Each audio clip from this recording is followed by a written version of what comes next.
Menteri Keuangan Menkeu Purbaya Yudisadewa menjadi sorotan utama media nasional terkait berbagai kebijakan fiskal dan pengawasan anggaran. Beliau aktif memberikan pernyataan mengenai kondisi ekonomi dan tantangan yang dihadapi pemerintah saat ini. Purbaya, yang dilantik pada September tahun 2025, kini mengemban tugas berat untuk menjaga stabilitas fiskal di tengah dinamika ekonomi global. Fokus utamanya mencakup penegakan hukum perpajakan terhadap wajib pajak besar. Pernyataan dan tindakannya seringkali menarik perhatian publik dan pelaku pasar. Salah satu isu krusial yang diungkapkan Purbaya adalah terkait penagihan utang obligor Bantuan Likuiditas Bank Indonesia (BLBI). Ia memastikan bahwa penagihan utang dari para obligor KAKAP akan terus berjalan optimal. Hal ini disampaikan meskipun ada wacana pembubaran Satgas BLBI dalam waktu dekat. Purbaya menegaskan pemerintah memiliki mekanisme sendiri untuk mengejar sisa tagihan puluhan triliun rupiah tersebut. Langkah ini menunjukkan komitmen pemerintah dalam memaksimalkan pengembalian aset negara.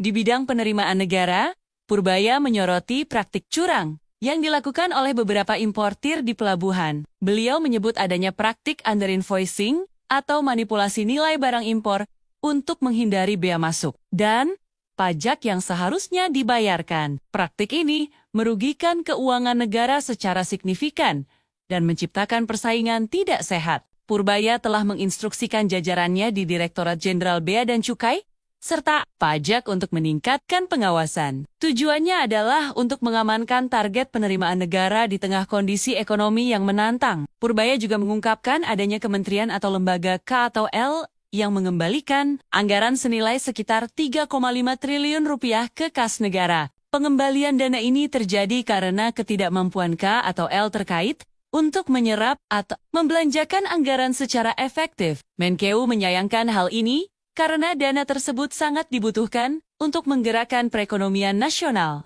Ia menekankan pentingnya efisiensi dan akselerasi belanja pemerintah di sisa tahun ke-2025.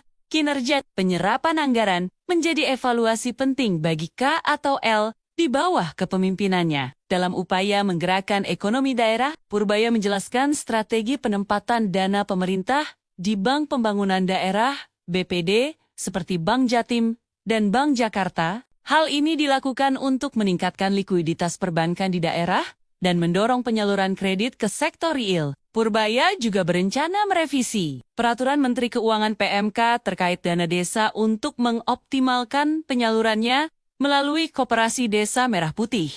Selain itu, beliau meminta dilibatkan dalam negosiasi restrukturisasi utang proyek kereta cepat Wush dengan Cina. Berbagai kebijakan ini menunjukkan pendekatan komprehensif Purbaya dalam mengelola keuangan dan mendorong pertumbuhan ekonomi Indonesia.